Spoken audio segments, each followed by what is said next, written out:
ilog ng Pasig ay may bakon, tabon na naglalayag at sakay nito ang mga tauhang nagdidiusuan patungkol sa kanilang mga plano sa pabago-bago ng ilog Pasig.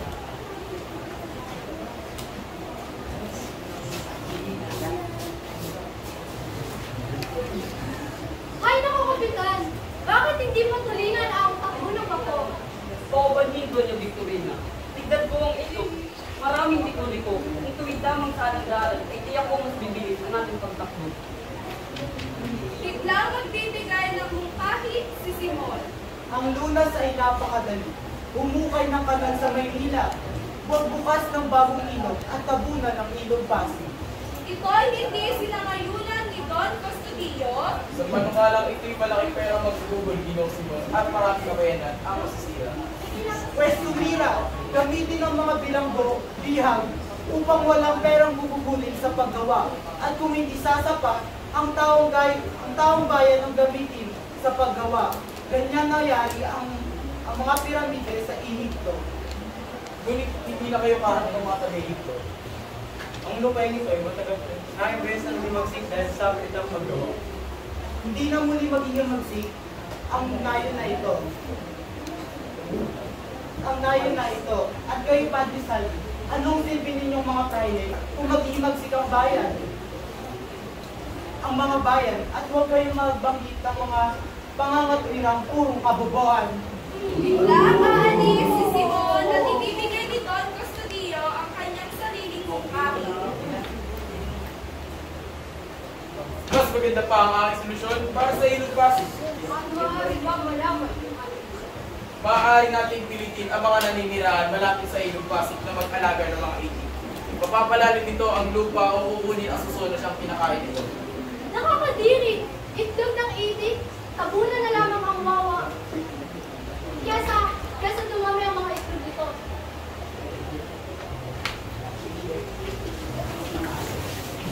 Iba naman ang nangyayari sa ilalim ng kubyerta.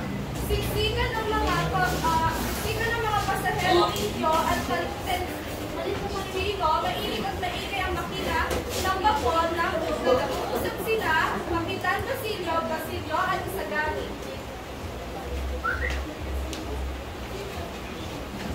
Sinisigurado kong hindi pagiging-tulutan ang Akademya ng Ikapasila. May isa sa katuparan ko, Kapitan Basilio. Di hintay ka labang gabi ng paintulog. Diregaluan din namin ng 2 kabayo sa Padre Raymond. Siya ay nangako sa amin na may pagkita sa iyo. Sa salungatin iyan ni Padre Sibila.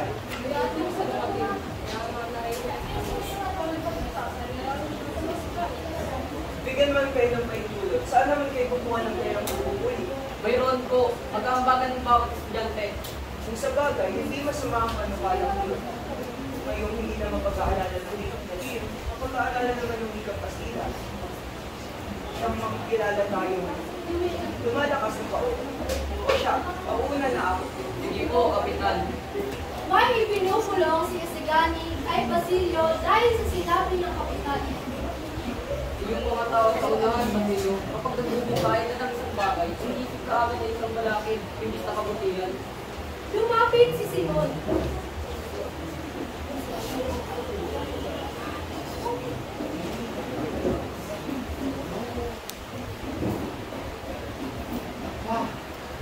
Biglang lalapit si Simon. Ipinakilala ni Basilio kay Simon ang kaibigan. Tinanong ni Simon si Isagani kung totoo bang ang mga tao sa kanilang lalawigan ay hindi makabili ng serbesa dahil sa kakalitahan. Medyo may pagkainis na sambit ni Isagani. Hindi na ako bumibili sapagkat hindi naman kailangan. Wala naman ako masamang ibig sabihin. Halinan lang kaya't at uminom tayo ng serbesa.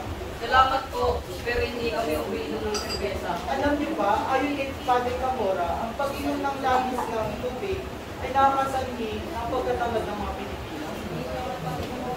Sumakot sa kanya pag tubig.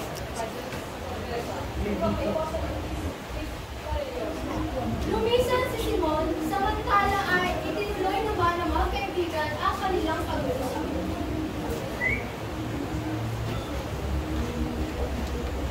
Tayo'y dumako sa ikatlong kagbo sa kubyerta. Bumalik si Simon sa Padre Florentino at kasalukuyang nag-uusap sina Padre Sibila, Padre Irene, Padre Camora, Bensay at ang kapitan ng bako.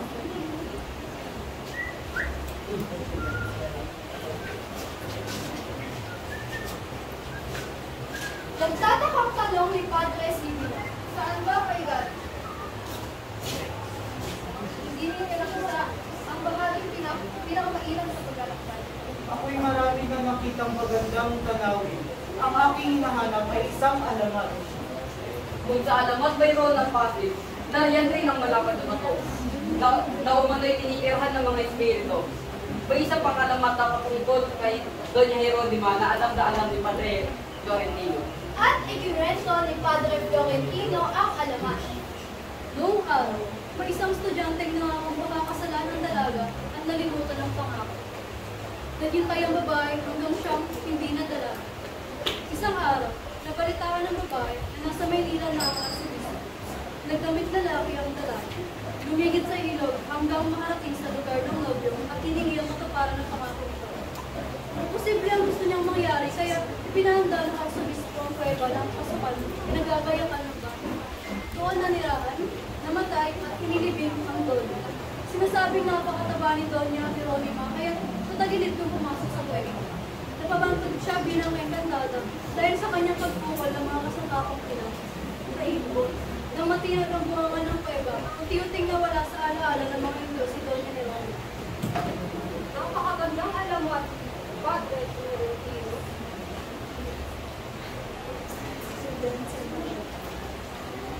Anong sa palagay niyo, Padre Salvi? Hindi ba mas maganda kung sa pinateryo na lamang siya nilibig ay ikinulong kaysa sa paglugar? Wala namang kabuluhan niyan. Huwag din niyong kaligtaan ang pinakamaganda pagkat ito ang pinakatotoo. Ang milagro ng San Nicolas. Nagkwento rin si Padre Salvi ng isang alamat. Noong araw, napakaraming buhaya sa ilog at lawa. Mga buhaya naglalakihan at naniniyan ng bangka. Isang araw, may sinong naparaan. Bigla nagpakita, demonyo nagaan yung buhaya at itinawag ang bangka upang kainin at madala sa impyerno. Biglang tinawag ng sino si San Nicolas at nagpasaklolo, kaya't ang buhaya ay naging bato. Kakilas-kilas na alamat, napakasandali ang alam. Pumasok ang babaw sa lawa.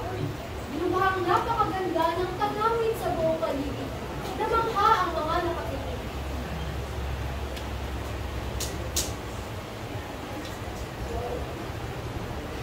Kapitan, anong ba nilulog sa akin? Dako ng laban, namatay. Ang isang nangangalang, Guevara o Ibarra?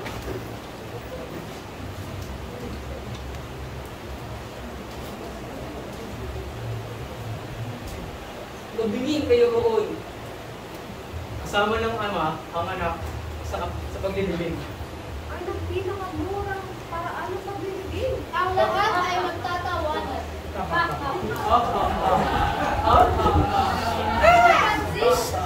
Napansin ni Bensay na tahimik at nakatingin sa malayo si Simon.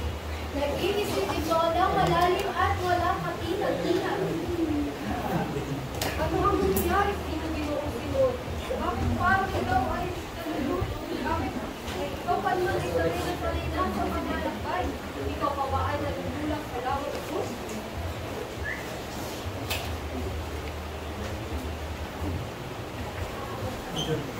Ang ika-apat na tagpo sa Kabesang Tales.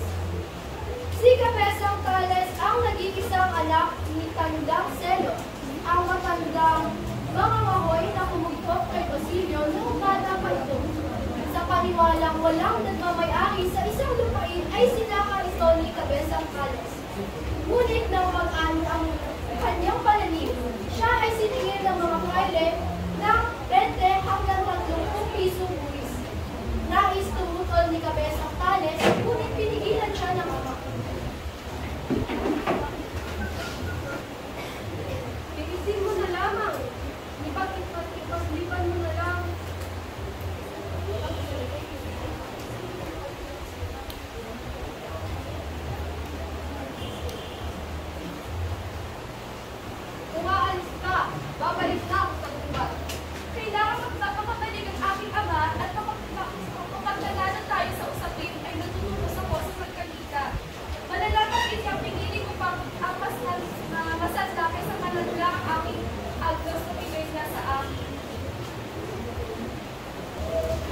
Pangalawang tagpo, ang Noche Buena sa isang konseho.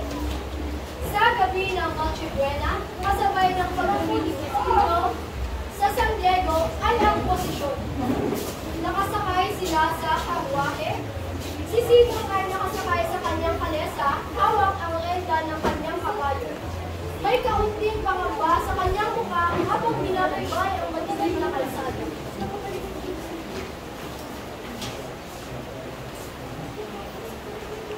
Mahina ang boses at tila kinakabahan si Simon.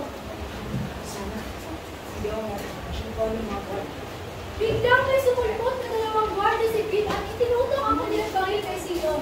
Hoy! Dito dyan! Sino kayo at ano pa ginagawa niyo sa ganitong oras? Patuloy na bumaba mula sa kalesa at nagmamakaawa. Ginoo, ako po si Simon, isang kotsero. Nais ko lang po din si Basilio sa kanyang pagpuntahan. Walang ilawan ng iyong kalesa. Alam mo bang bawal yan? At nasaan ang iyong sedula? Pasensya na po mga Ginoo. Nawalan po ng damis ang aking ilawan at naiwanan ko po ang aking sedula. Biglang isang malakas na sampal at dumako sa bayan. Pinunod si Simon ng mga guardia sibil. Pagkatapos Simon, Basilio, pumunta ka na sa iyong panunoonan. Hayaan mo na ako. pagkatapos bugbugin ay binuhat siya at ipinunta sa kulungan.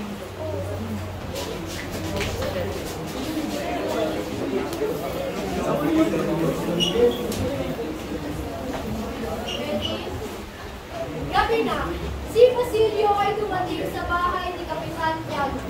Matapos ang isang mahabang paglalakbay.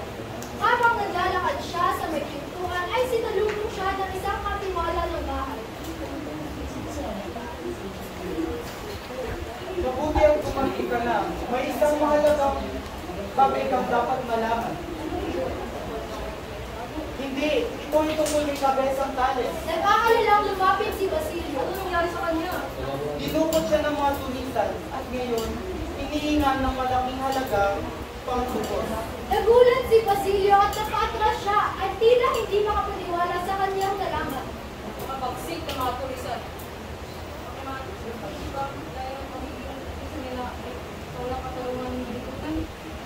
Kasi wala na tayong magagawa kundi maghintay na lang. Tumango si Basilio ngunit halata ang lungkot sa kanyang mukha. Dahan-dahang pumunta si Basilio sa loob ng bahay ni Kapitan Tiago, baon ng mabigat na isipin tungkol kay Cabezang Tales at sa kawalang katauhan ng lipunan. Ang ikapitong tagpo, si Simon.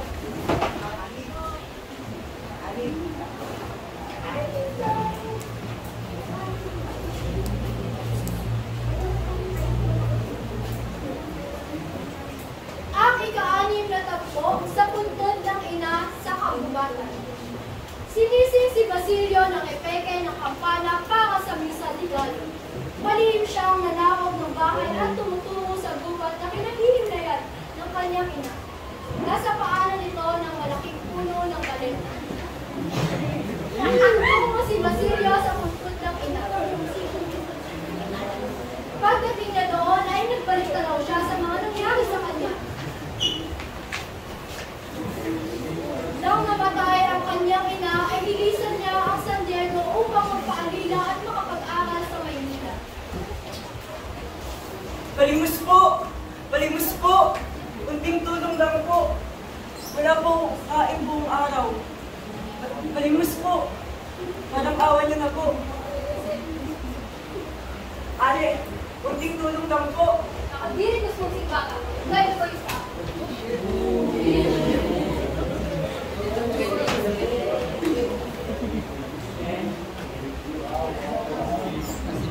Mabuti na lamang at natagpuan siya ni Kapitan Tiago na taga San Diego rin.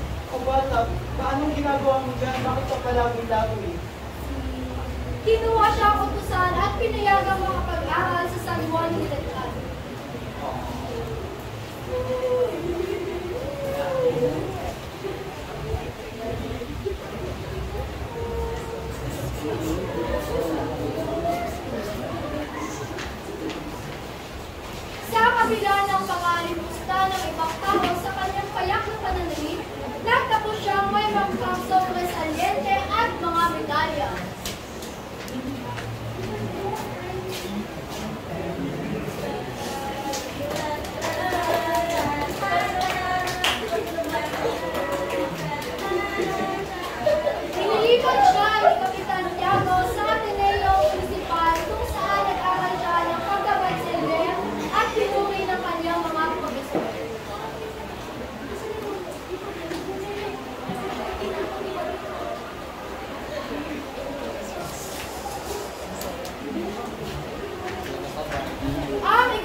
si Simon. Paalis na ng gubat si Basilio nang may narinig siya kumakaluspos ng mga dahon at mga yaman ng paamang kalapit. May natanaw siyang anino ng isang lalaki sa kabilang bahagi ng palete. Ang anino ay kumuha ng asahol at nagsimulang magkukain. Kinabahan si Basilio. Nagtaka si Basilio nang kanyang nakilala ang misteryosong anino. Ito pala ay si Simon. Pinanood niya ito malukay hanggang sa kinalaunan ay napagod din si Simon. Dito na lumabas si Basilio sa kanyang pagkakamuli. Tinukot ni Simon ang kanyang revolver at itinutok ito kay Basilio. Sino ka?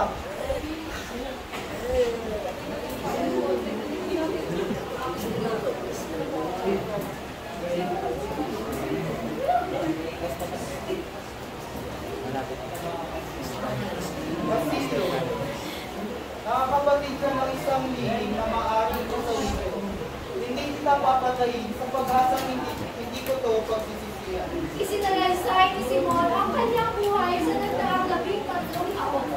Naglagalag ako at nagsikap makaipon ng madaming salapi upang maisagawa ang aking layunin. Nagbalik ako upang ibagsak ang masamang pamahalaan.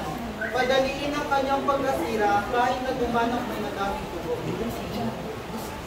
Kabataang walang karanasan at magkamarapin. Hinihingi ninyo ang wikang Kastila, ngunit anong magiging hangarin nyo? Ano ang inyong mapapala upang hindi kayo lalo magkaintindihan? Hindi po.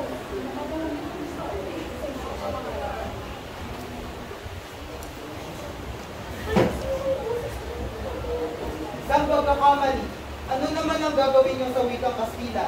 Patayin ang wikang katutubo? Ipailalim ang inyong kaisipan sa ibang isip upang maging malaya? Lalo kayong magiging alipid. Sa halip ay tulungan mo ko. Gamitin mo ang iyong lakas sa kabataan upang labanin ang mga lihis na akala. Iyan ang dahilan kung bakit ikaw ay nais pang mabuhay pa.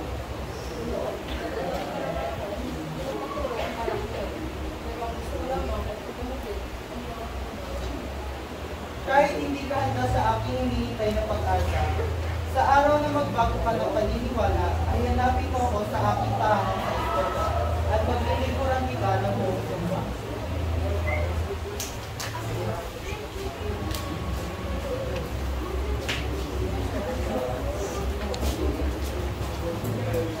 Ang ikawalong tagpo, ang maligayang Pasko. Nang magising si Huli, namumugtugba ang kanyang mga mata.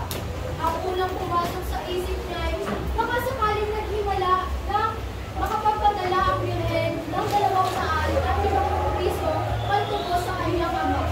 Ngunit walang nangyaring himala.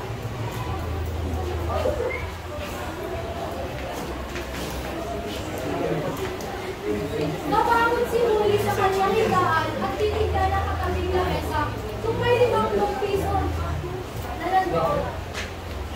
Ano mo ba ang inaasahan mo? Talagang hindi naman ito ang mangyayari.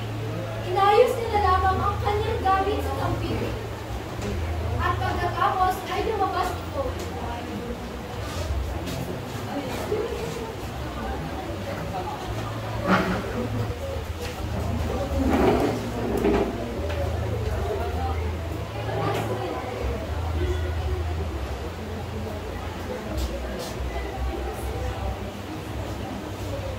Nakita ni Huli ang kanyang ikong na nakaupo sa isang sulok at pinagmamasdan ang kanyang mga kilos. Kinuha niya ang kanyang pagpipi at nakangiting lumapit sa matanda upang bumalik sa kamay nito. Pagdating ko ni Ama, pakisabi na ako'y nakapasok na rin sa kolehiyo. Ang Panginoon ko'y marunong magsalita ng wikang Kastila at ito ang pinapamaraming kolehiyo na mapapasukan ko.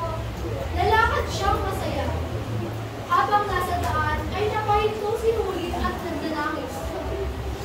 Mag-isang naiwan si Tandang Selo sa bahay. Pinanood niya ang mga taong nakabihis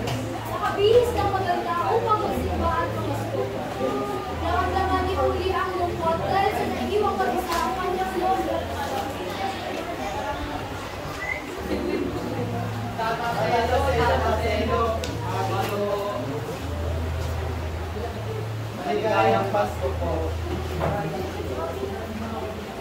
Nabibe? Kasi talagang sa'yo. Kapitbahay, si Tatang Selo, napipid na.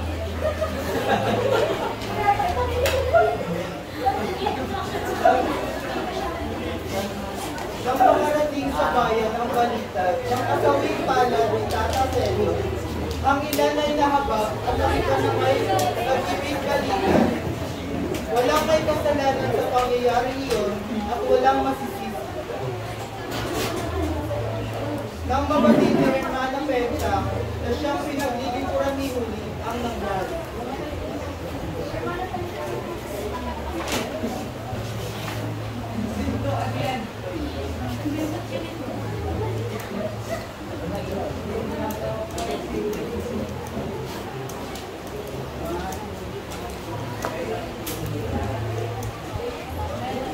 Kaawa ako palang sinapit ng pamilya ni Tandang Seven. Oo nga, kaawa. Ay nako, kaya ka naman pala ganyan. Isang anak ng makasalanan.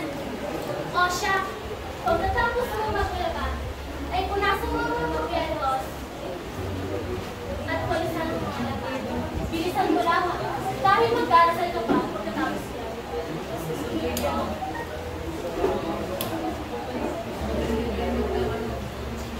Ano ba yan?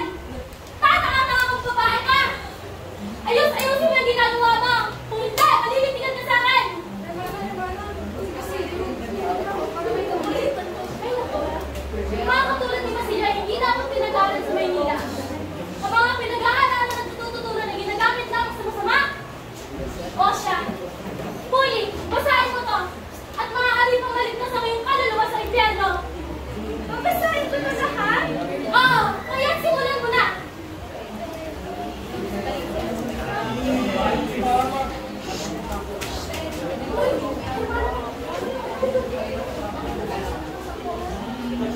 Ang ikasampung pagpo sa bahay ni Cabezang Palace. Nakituloy ang mag-aalakas na si Simon sa bahay ni Cabezang Palace. Sa kabila ng paghihikahos ay hindi pa rin nalilimutan ni Cabezang Palace ang kaugaliang Pilipino. Kaya hindi nagkadantuto sa pagtanggap sa pangunahing dahilan. Dumating sa bahay ni Cabezang Palace ang mga mamamayan ng Santiago at Ian upang bumili ng alahas kay Simon.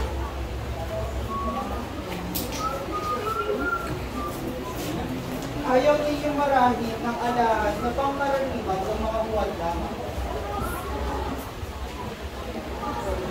Oo nga! Siya nga! Mga brilyante! Mga brilyante ang sinakuna! Binuksan ni Simon ang kanyang baon. Marahil naman ay may mga matatandang alahas ako. Mayroon po akong mga pintas ni Cleopatra. Pintas ni Cleopatra na siyang kinuha pa sa mga Egypto. Meron din akong mga ikaw, ay mga ikaw, sisig, na galing naman sa mga senador na taga-Roma. Nabangka ang mga tao sa mga alahas na ipinakita ni Simon.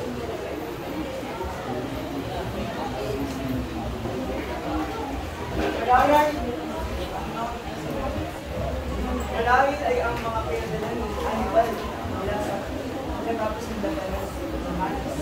Bukod dyan ay may dala rin akong mahalagang ikaw ng mga babaeng taga-Roma. Bawat isa ay pumili ng kanya-kanyang kaibigan. May kumuha ng sisig, may kumuha ng elos, at may kumuha ng agnos. Si Kapitan Antiga ay pumili ng agnos. Si Sina ay isang pares ng ika at si Kapitan Basilio ay isang kainin para sa alperes. Isang pares ng ikaw para sa kuma at iba pang bagay ng panghandog. Nakipagpalitan din si Simon sa mga lumang alahas ng mga taga-Bagyo. Lahat ay bumili maliban kay Cabezang Palace. Kayo, wala pa kayong bibili. Ipagbili ng lahat. Ang mga lasa akin. At ang natira ay wala nang gagawin. At ang agnos ni Maria Clara. Iyon ang agnos na may brilliant at esperanza. Matapos maghalubog, ang maraming kahon ay nagkakuan ng bias. Sinuri ito mabuti ni Simon, makailang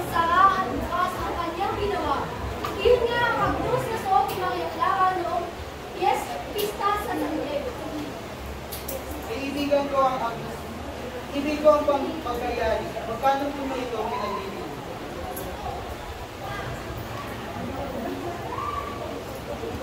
Naiibigan ko ang gusto to. Tatanggapin niyo ba ang 100 piso? O 500 piso? Kung ako'y pahihintulutan ninyo, pupunta ako sa bahay kung isang bunin sa akin na babalik ako ako. Umalis na si Cabezang Cales. Ngunit habang papaalis si Cabezang Cales ay natanaw niya ang baile. Tagapakasiwa ng lupa kasama ang lalaking nagmamayari ngayon sa kanilang lupain.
Kayo ni Padre Irene ay magbabayad ng pangkakawa, panalangin at kabalitan.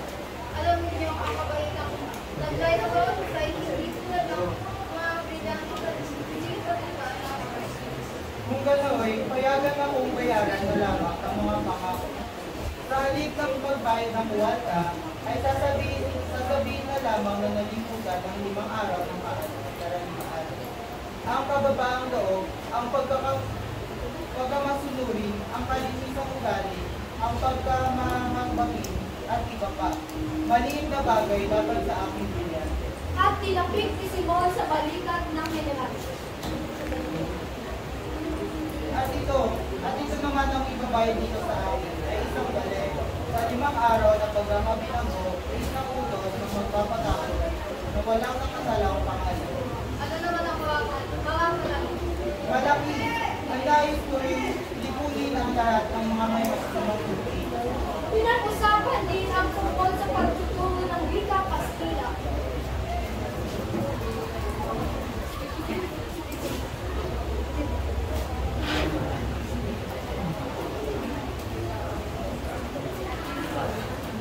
Ito nga ako pagkakatawa sa akin sa tayo. Ang kahiligay ay hinahinatan. Sa kanya ang pagkirag sa talaan.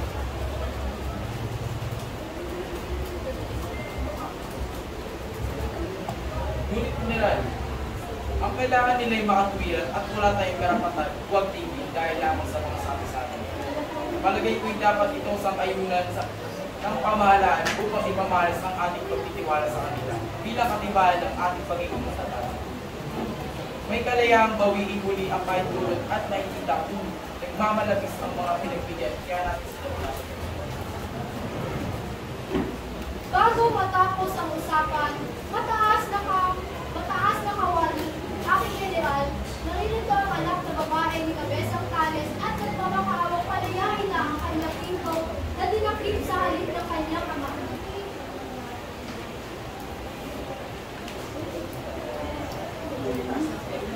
Hindi ba pwede ka na aking general, narilito ako ng babae ni Cabezang Cales. Nagmamakaawang palayain sa kanyang pinto na dinakip sa halip ng kanyang ama. Maaari bang magtanghalian nila? At kung lalo na ito na kanyang panglunurin, makakarating ba? Siya, nasulatin ang kalihim ng isang utos sa tanyente ng Guardia Civil upang palayain nila. Hindi na nila masasabi, hindi ako. Napansin ito ng komisyon at tinignan si Casino na parang sinasabing,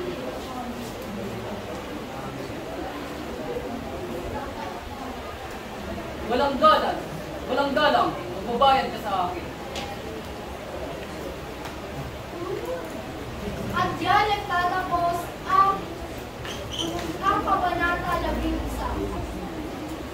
Bago magtapos ay pinalangin natin ang mga tao sa likod ng mga karakter ng LV Mysterious ng pangkat. Baka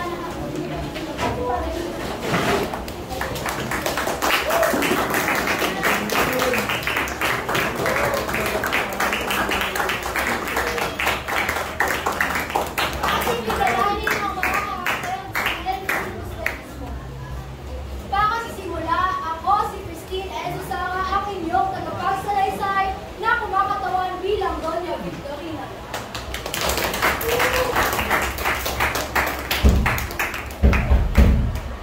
Ako si Ron Ryan Paano at ang mga ginampanan ko ay si Don Studio, Guardia Civil at si Sandoval.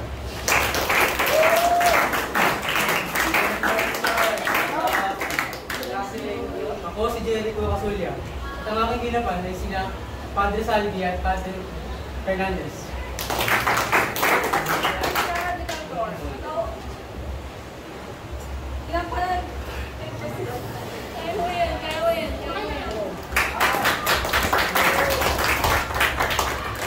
Ako si Princess Giselle, si Apolonio, na gumanap bilang si Julia de Dios o kilala sa pangalang Juli. Ako naman po si Relen Pedrillo at ang mga karakter na aming ginagawanan ay sina Hermana Mechang at si Kapitana Tika. Ako si David Gabriel S. Navarro, gumanap bilang Kapitan Basilio, Batang Basilio, Sino, at Kapitan Tito. Doon ang katawan kay Kapitan ng Barko, Isagani, Guardia Civil at Padre Milan. Ako naman si Vidal at sinatawan ko ang mga karakter ni Simon at ang katiwala na siyang kinausap ni Basilio. Ang katawan ko si Seth Report, ang katawan ko si Padre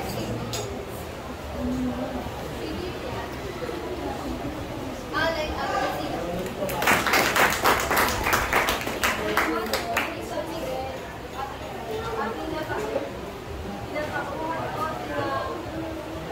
Bedside at stand-up set.